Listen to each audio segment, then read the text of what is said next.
Everyone can hear me? Yeah. Okay. I have a question to ask you. Before I ask the question, first I want to thank God for this opportunity. And I want to thank Dr. Rick Schwartz and his wife, Mona, for introducing me to Joe and to the club. So my first question is following. What color is my jacket? Black. No, it's not. It's white. What color is my shirt? Black. No, it's black. How can it be, right? Black is white and white is black. Right? Okay, so let's ask this question. Donald J. Trump recognized Jerusalem.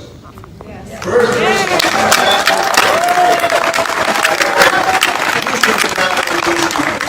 Donald J. Trump recognized the Golan Heights, part of Israel. Donald J. Trump also recognized that Judea and Samaria belongs to the Jewish people. Donald J. Trump also recognized the Jews are not only a religion, but are a nation and a people. If anyone tries to say anything against the Jewish people, and it's a systematic remark anywhere to be, it's an act of racism. Because we are a nation, not only a religion. Not only that, Donald J. Trump has a Jewish daughter, Jewish grandchildren, a Jewish son-in-law. The White House kitchen is kosher, and even Orthodox rabbis can eat there. Yet, everyone says Donald J. Trump is an anti-Semite. Makes sense? Really? So again, my jacket is white and my shirt is black. How could this be? All of a sudden, people have a reality perception of reality that's not there. So I want to read you something, and you can yourself look at it on YouTube. And this is from a man, a former KGB agent who defected to the United States back in the 80s.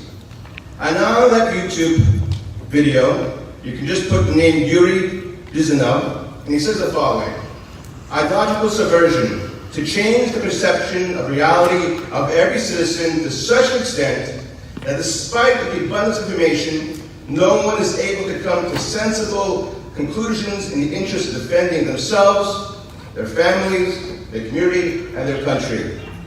Sounds like 2020? That's right.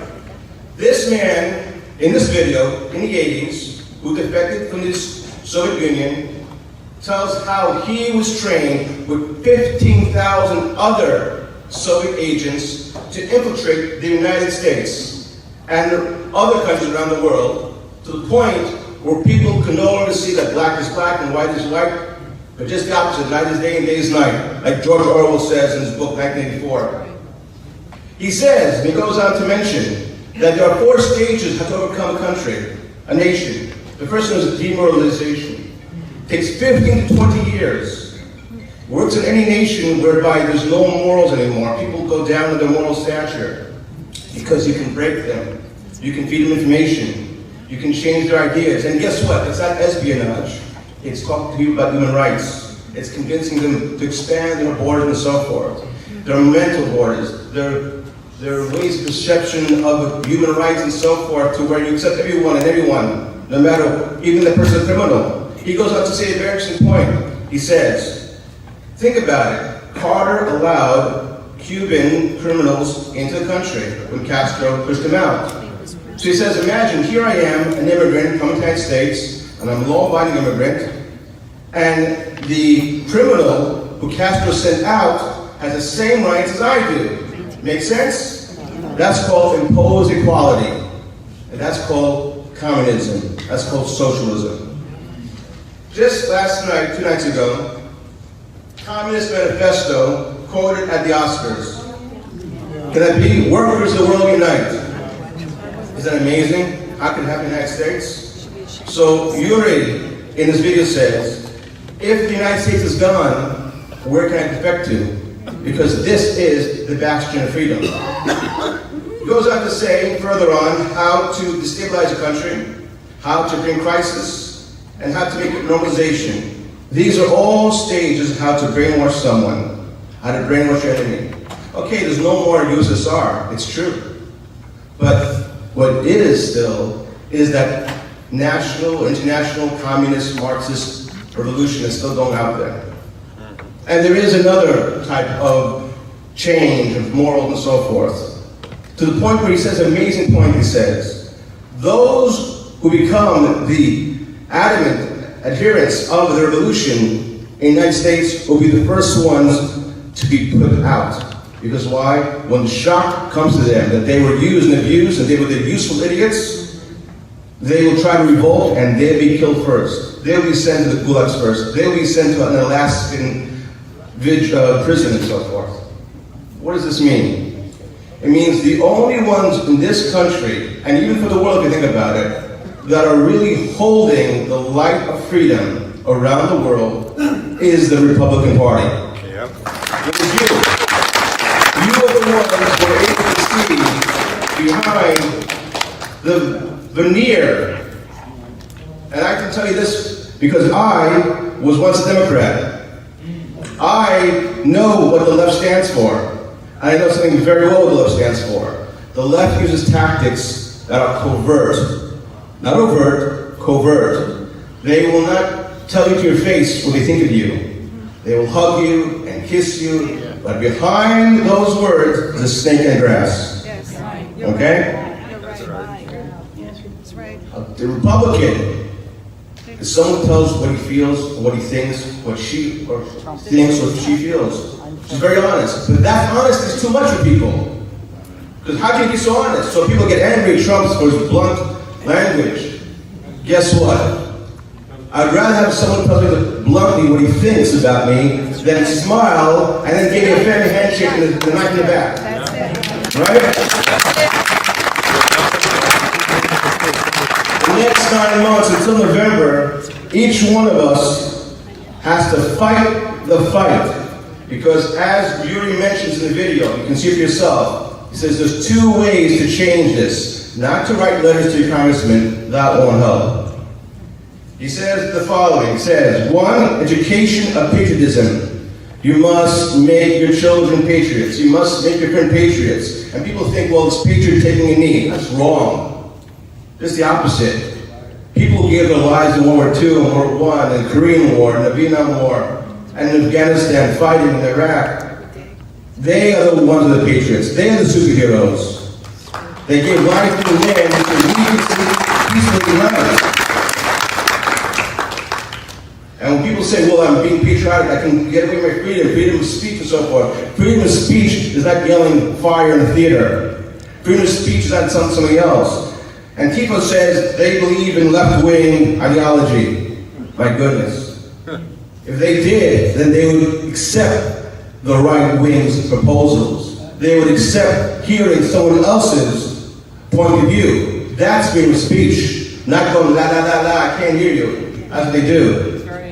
That is terrible, that is disgusting, that is anti-American. The founding fathers believed in freedom of speech. They believed in checks and balances. Jonathan Turley, the lawyer, the constitutional lawyer, the scholar, he went in front of the House, this is a video a few days ago, just to rehash again what he said.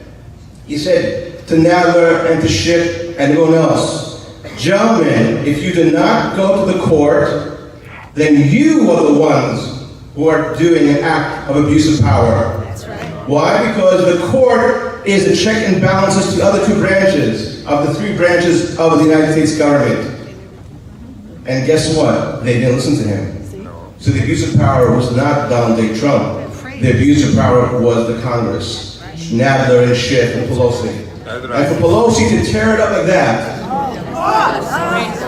disgusting, childish, and it shows, it really does show that she has no respect for American democracy. Not at all. In Hebrew we say, Deh el Stem Torah. Politeness, manners, even before you learn Torah. What does that mean? If you don't appreciate your fellow human being, you don't show respect, then all your religion means nothing.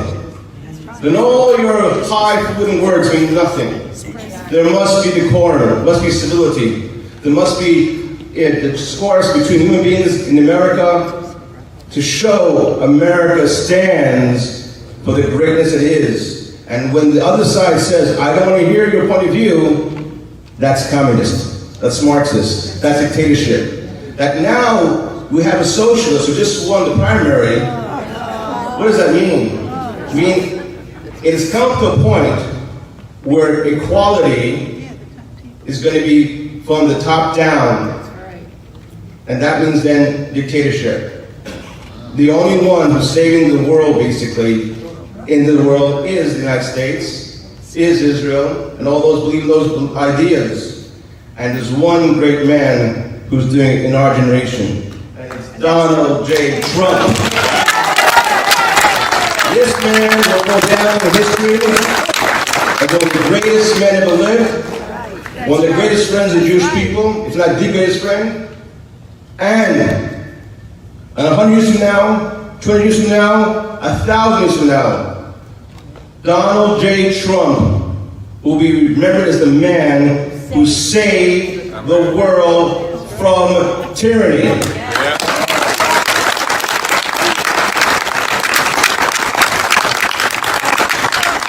Thank you so much for letting me speak tonight.